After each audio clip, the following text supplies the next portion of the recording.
કેન્દ્ર શાસિત પ્રદેશ દમણમાં જિલ્લા વહીવટીતંત્ર દ્વારા આપાતકાલીન પરિસ્થિતિમાં તૈયારી અને પ્રતિસાદ ક્ષમતા મજબૂત બનાવવા માટે સિવિલ ડિફેન્સ એર રેડ અને બ્લેકઆઉટ મોક એક્સરસાઇઝ યોજવામાં આવશે. મોક ડ્રીલ શરૂ થવાનો સંકેત આપવા માટે 2 મિનિટ માટે એક વખત સાયરન બગાડવામાં આવ્યું હતું. ધ એડ્રેસ સોસાયટીમાં બ્લેકઆઉટ પણ કરવામાં આવ્યું હતું. પોલીસ, ફાયર અને મેડિકલ સહિત અન્ય ઇમરજન્સી સેવાઓ પહોંચી હતી. એક બિલ્ડિંગ ક્રેક થવાથી બિલ્ડિંગના લોકોને રેસ્ક્યુ કરવામાં આવ્યા હતા. આ અભ્યાસનો હેતુ વિવિધ વિભાગો વચ્ચે સંકલન અને આપાતકાલીન તૈયારીઓનું મૂલ્યાંકન કરવાનો છે.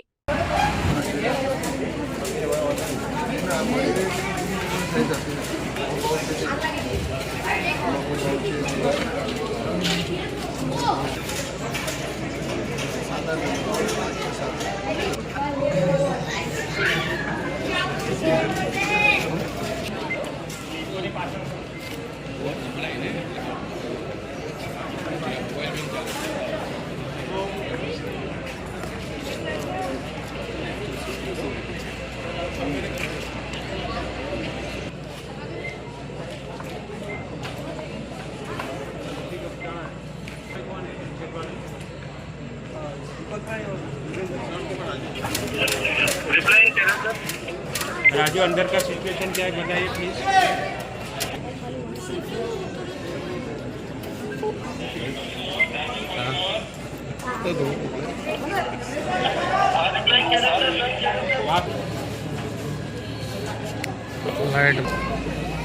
कोई टेबल रखना चाहेगा.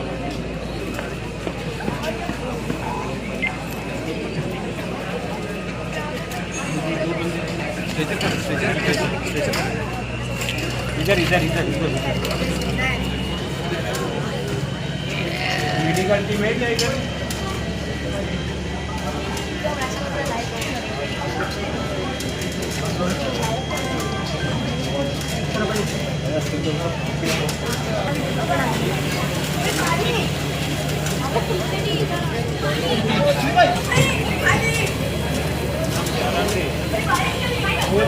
ज़्यादा ही मत करो, थोड़ा सा प्रॉपर तरीके से उसको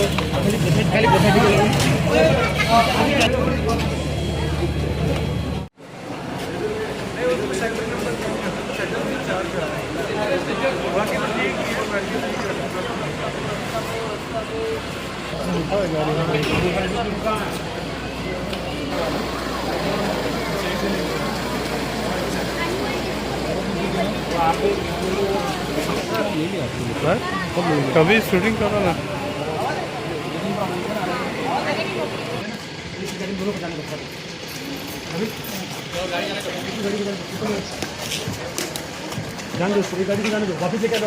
हजार 2026 को air attack blackout civil defence exercise हमने किया था. इस exercise collector, disaster management authority और गवर्नमेंट ऑफ इंडिया के डायरेक्शन में, सिविल डिफेंस के डायरेक्शन में ये मॉक एक्सरसाइज का आयोजन किया गया था.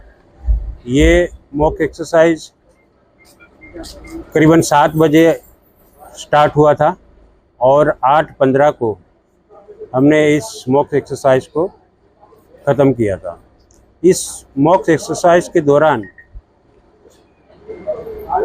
हमने द एड्रेस के एंग विंग के बिल्डिंग में कुछ फायर इंसिडेंट का सिनारियो रखा था और उस इंसिडेंट में करीबन दूसरी मंजिल से हमने करीबन 4 कैजुअल्टी को रेस्क्यू किया गया और इस कैजुअल्टी को हमने मेडिकल टीम को हैंड ओवर करके उनका मेडिकल ट्रीटमेंट करवा के जो सीवियर जो इंजरी थी उनको नज़दीकी अस्पताल में भेजा गया और जो माइनर इंजरी थी उनको मेडिकल ट्रीटमेंट करके नज़दीकी जो शेल्टर हाउस है उसमें भेजा गया. साथ साथ इस रेस्क्यू ऑपरेशन में पुलिस की टीम, IRB की टीम, हेल्थ डिपार्टमेंट की टीम थी, ट्रांसपोर्ट डिपार्टमेंट की टीम थी, इलेक्ट्रिसिटी की टीम थी और इनके अलावा NCC के जवान थे और आपदा मित्र के जवान थे और फायर डिपार्टमेंट की टीम थी.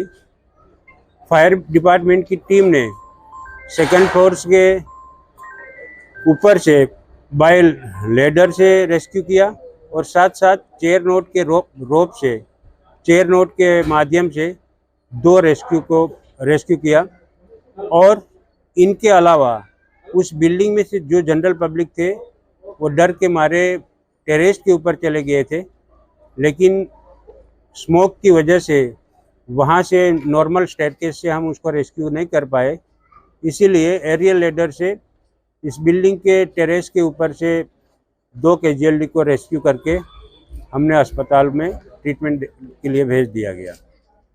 कुल मिला के इस ड्रिल का जो मॉक एक्सरसाइज का जो ये था कि अगर एयर अटैक होता है तो ब्लैकआउट करके मतलब में कैसे लोगों को जान को बचाते हैं और उनको प्राथमिक उपचार और हम जो बाकी जो लोग हैं उनको कैसे बचाया जाता है, उनका मेन मोटिव लोगों को मोटिव करना था।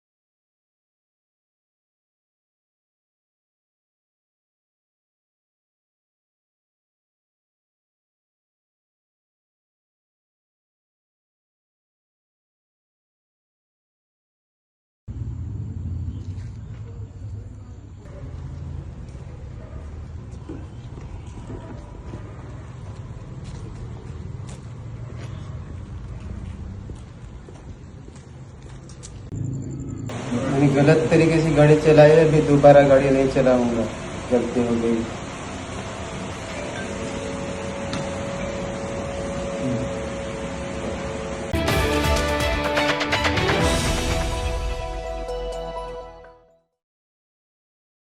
વલસાડ જિલ્લો વલસાડ જિલ્લામાં સ્થાનિક સ્વરાજની ચૂંટણીનો પ્રચાર અંતિમ તબક્કામાં પહોંચ્યો। વલસાડની નામાંકિત અને ભારે ચર્ચિત પારનેરા જિલ્લા પંચાયત બેઠક પર ત્રિપાંખિયો જંગ। પારનેરા જિલ્લા પંચાયત બેઠક પર 10 વર્ષ પહેલા કોંગ્રેસનો દબદબો રહી ચૂક્યો છે। કોંગ્રેસ દ્વારા મતદારો સુધી પહોંચવા અને મતદારોને રીઝવવા રાત્રિ સભાઓ યોજવામાં આવી। દિવસ દરમિયાન પણ લોકો મળતા રહે છે। રાત્રે પરિવારો અને લોકો એકસાથે મળતા હોવાથી કોંગ્રેસનો રાત્રિ પ્રચાર। વલસાડ તાલુકા કોંગ્રેસ પ્રમુખ દ્વારા ભાજપ પર તીખા પ્રહાર।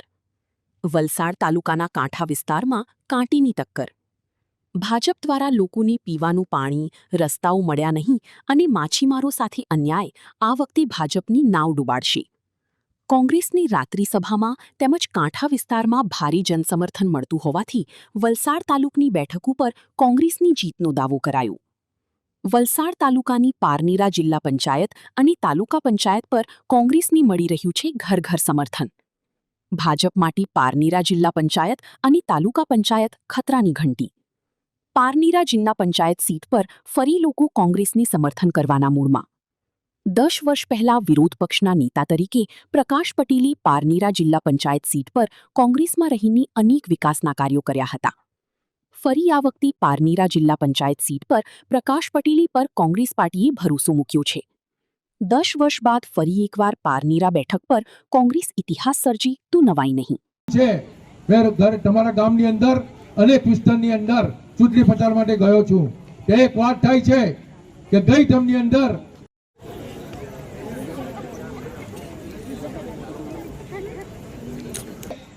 સૌથી હોય તે મોંઘવારીનો પ્રશ્ન। અમે દિવસ દરમિયાન પણ મુખ્ય માણસોને મળ્યા છે, પણ જનરલી મેજોરિટી માણસ જે નોકરી ધંધાએ મોટે ભાગે લગભગ કોઈ કામ માટે જવું પડે છે। પરિસ્થિતિ એવી છે, મોંઘવારી એવી થઈ ગઈ છે કે નાનામાં નાના માણસોએ પણ કોઈક રીતે કોઈને કંઈ કરવું પડતું હોય છે। એવા સંજોગની અંદર દિવસ દરમિયાન કોઈ માણસોની મુલાકાત થતી ન હોવાને કારણે અમે રાત્રિ પ્રચાર તરીકે અમે કામગીરી કરી રહ્યા છે।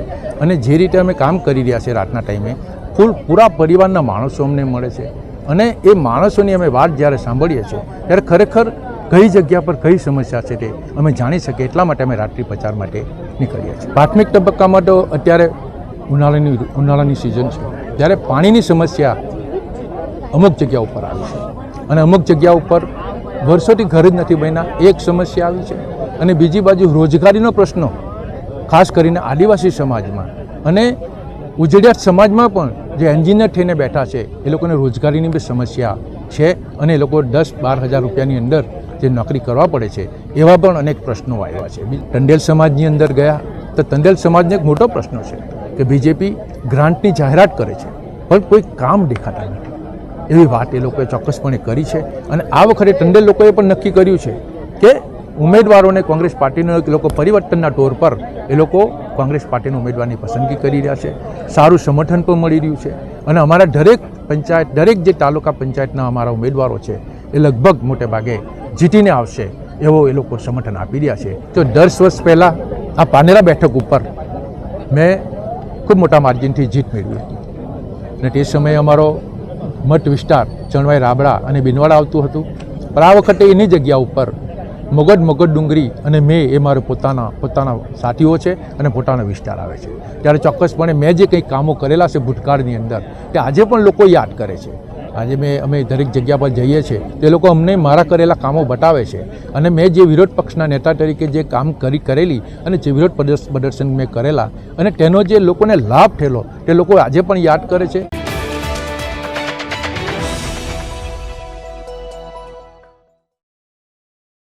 વલસાડ જિલ્લામાં સ્થાનિક સ્વરાજની ચૂંટણી પ્રચારનો અંતિમ દિવસ. ભાજપ કોંગ્રેસ બંને પક્ષોનું અંતિમ દિવસે શક્તિ પ્રદર્શન. ઉમેદવારોની ઠેર ઠેર વાહન રેલીઓ. રાજ્યના નાણાં અને શહેરી વિકાસ મંત્રી કનુભાઈ દેસાઈની આગેવાનીમાં વાપીમાં જંગી રેલી. ભાજપના ઉમેદવારોના સમર્થનમાં નાણામંત્રી રેલીમાં જોડાયા. વાપી મહાનગરપાલિકામાં ભાજપનું ભગવું લહેરાશે તો કોંગ્રેસે પણ ઘરે ઘરે જઈને ઉમેદવારો પાસે માંગ્યા વોટ. વાપીના તમામ 13 વોર્ડમાં ભાજપ દ્વારા ભવ્ય રેલીનું આયોજન.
પંજાના નિશાન રાખવાનું પંજાના નિશાન પણ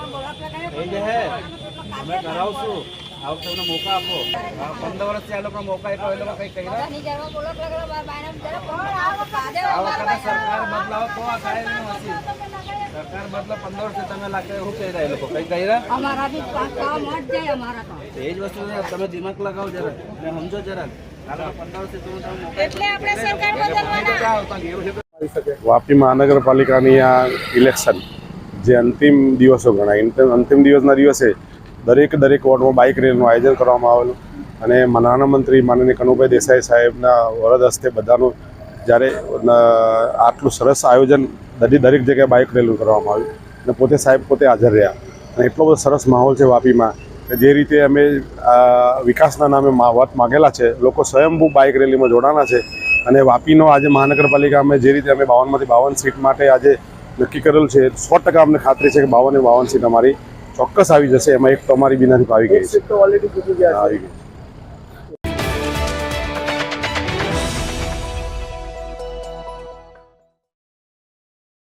વલસાડ જિલ્લામાં સ્થાનિક સ્વરાજ્યની ચૂંટણીનો જંગ હવે ચરમસીમાએ પહોંચ્યો છે. આજે સાંજે પ્રચારના પડઘમ શાંત થાય તે પૂર્વે ભારતીય જનતા પાર્ટીએ મતદારોને રીઝવવા માટે પોતાની તમામ તાકાત ઝોકી દીધી હતી. ખાસ કરીને ધરમપુર પંથકમાં કેસરીયો માહોલ જોવા મળ્યો હતો, જ્યાં પક્ષના દિગ્ગજ નેતાઓએ મોરચો સંભાળ્યો હતો. ગુજરાત પ્રદેશ ભાજપ ઉપપ્રમુખ અને ધરમપુરના ધારાસભ્ય અરવિંદ પટેલની અધ્યક્ષતામાં આજે ધરમપુર તાલુકા અને જિલ્લા પંચાયતની બેઠકો પર ભવ્ય રેલીઓનું આયોજન કરવામાં આવ્યું હતું. કાર્યકરો અને સમર્થકોના વિશાળ કાફલા સાથે નીકળેલી આ રેલીઓમાં ભાજપનો ભારે દબદબો જોવા મળ્યો હતો. ડીજેના તાલે અને ગગનભેદી નારાઓ સાથે ભાજપે પોતાની પકડ મજબૂત હોવાનો અહેસાસ કરાવ્યો હતો. માત્ર મોટી રેલીઓ જ નહીં, પરંતુ ભાજપ દ્વારા અંતિમ કલાકોમાં ડોર ટુ ડોર પ્રચાર પર વિશેષ ભાર મૂકવામાં આવ્યો હતો. અરવિંદ પટેલે વ્યક્તિગત રીતે મતદારો સાથે મુલાકાત કરી સરકારની યોજનાઓ અને વિકાસ કામોની વિગતો પહોંચાડી હતી. તેમણે આત્મવિશ્વાસ સાથે જણાવ્યું હતું કે ધરમપુર તાલુકા પંચાયતની તમામ બેઠકો પર ભાજપનો ભવ્ય વિજય નિશ્ચિત છે અને જનતા ફરી એકવાર વિકાસ પર મહોર મારશે. આ વખતની ચૂંટણીમાં ભાજપ, કોંગ્રેસ, આમ આદમી પાર્ટી અને અપક્ષ ઉમેદવારો વચ્ચે 4 પાંખિયું જંગ ખેલાઈ રહ્યો છે. જો કે સંગઠન શક્તિ અને પ્રચારની આક્રમકતા જોતા હાલમાં ભાજપ અન્ય પક્ષો કરતાં આગળ દેખાઈ રહ્યું છે. વિરોધ પક્ષોએ પણ એડી ચોટીનું જોર લગાવ્યું છે, પરંતુ ભાજપના ગઢ ગણાતા વિસ્તારોમાં ગાબડું પાડવું તેમના માટે પડકારજનક સાબિત થઈ શકે છે. આજ સાંજથી સભાઓ અને લાઉડસ્પીકર પર પ્રતિબંધ આવી જશે. ત્યારબાદ હવે ઉમેદવારોની કિસ્મતનો ફેસલો મતદારોના હાથમાં રહેશે. વલસાડ જિલ્લામાં શાંતિપૂર્ણ માહોલમાં મતદાન પ્રક્રિયા પૂર્ણ થાય તે માટે તંત્ર પણ સજ્જ બન્યું છે. અત્યારે અમારે આ ધરમપુર વિધાનસભામાં આવતી ધરમપુર તાલુકા પંચાયતમાં 6 જિલ્લા પંચાયત, 24 તાલુકા પંચાયત અને જે એમાં 4 પાંખો જે જંગ છે એ અમારી બામટી જિલ્લા પંચાયત સીટમાં છે. એમાં એક અપક્ષ ઉમેદવાર, એક આપનો ઉમેદવાર, એક કોંગ્રેસનો, એક ભાજપનો. અને આ પરંપરાગત રીતે આ કોંગ્રેસની બેઠક રહેલી છે, પરંતુ આ સીટમાં આશ્ચર્યજનક રીતે પરિણામ આવશે અને અમારું ભાજપ આ વખતે પહેલી વાર જીતી રહ્યું છે. અને બીજું, અમારી જે બધી સીટ છે એમાં જે આંબા તલાટ સીટ એ નવી અમારી બની છે જિલ્લા પંચાયત, એમાં પણ અમે આ સીટ અમે ચોક્કસ જીતીશું. અને અમારી બોપી સીટ એ પરંપરાગત બીજેપીની જ છે, એ પણ જીતીશું. સાથે બારોલિયા સીટ પણ અમારી પરંપરાગત સીટ છે, એ પણ જીતીશું. આંબોસી ભવઠાણમાં 2ની સીધી ફાઇટ છે. બાકીની 3 જે 4 સીટ છે એમાં ત્રિપાખ્યો જંગ છે. એટલે અમને સંપૂર્ણ વિશ્વાસ છે કે અમે આ તાલુકાની જિલ્લા પંચાયતની 6 બેઠક જીતીશું. ઓલ ઓવર જિલ્લામાં તો અત્યારે એક વસ્તુ છે કે કોંગ્રેસ નામશેષ જ છે. કોંગ્રેસે માત્ર ઉમેદવારો ઊભા રાખવા માટે મૂકેલા છે. એ લોકોના કોઈ કાર્યક્રમ કે એ લોકોનું કોઈ પ્લાનિંગ પણ નથી. કોઈ અપક્ષ કે આમ આદમી પાર્ટીનું પણ કોઈ પ્લાનિંગ નથી. એ લોકો ખબર નહીં કઈ રીતે ચૂંટણી લડાયા ને એ લોકો કઈ રીતે ચૂંટણી પ્રચાર કર્યો એ કોઈ જગ્યાએ અમને દેખાય પણ નહીં. પરંતુ અમારું ભારતીય જનતા પાર્ટીનો એક કાર્યકર એ દરેક બૂથ જીતવા માટે તનતોડ મહેનત કરીને અત્યારે જે પરિણામ આવવાના છે એ ભાજપની તરફેણમાં આવવાના છે. અમારી ધરમપુર વિધાનસભામાં આવતી 24 તાલુકા પંચાયત સીટમાં તાલુકા પંચાયત સીટ દીઠ એક બાઇક રેલીનું આયોજન આજે થયું છે. અને આજે પ્રચારનો અંતિમ દિવસ છે. અમારા જે તાલુકા પંચાયતમાં આવતા 8 થી 10 બૂથો હોય અને એ બૂથમાં અમારા દરેક બૂથમાં અમારા 15-20 કાર્યકર્તા હોય. એટલે 100 લોકોની ઓછામાં ઓછી બાઇક રેલી થાય, કોઈ જગ્યાએ વધી પણ જશે. પરંતુ અમારું જે પ્લાનિંગ છે એ બૂથ સાથેનું પ્લાનિંગ છે. અમારું પ્લાનિંગ દરેક બૂથ જીતવા માટેનું છે. એટલે અમને એમાં કોઈ ડર પણ નથી અને કોઈ શંકા પણ નથી. અમારા જે આખા કાર્યકર્તા છે એ તમામ સંગઠન સાથે રહીને નરેન્દ્રભાઈ મોદી સાહેબના જે રીતે આ વિસ્તારમાં વિકાસના કામો થયા છે એના આધારે અમે આ વિકાસના કામોના આધારે અમે ચૂંટણી લડી રહ્યા છે અને અમને સંપૂર્ણ સફળતા મળશે, અમને સંપૂર્ણ વિશ્વાસ છે. જીતનો દાવો તો આજે તમને અમે દરેક બૂથ જીતવા માટેનો કરતા હોય એટલે ઓટોમેટિક અમારી સીટો બધી જીતતા જ અપવાદરૂપ કોઈ જગ્યાએ કંઈ ખામી પડી તો બાકી અમે 90% ઉપરની સીટો આ વખતે વિજેતા થઈશું.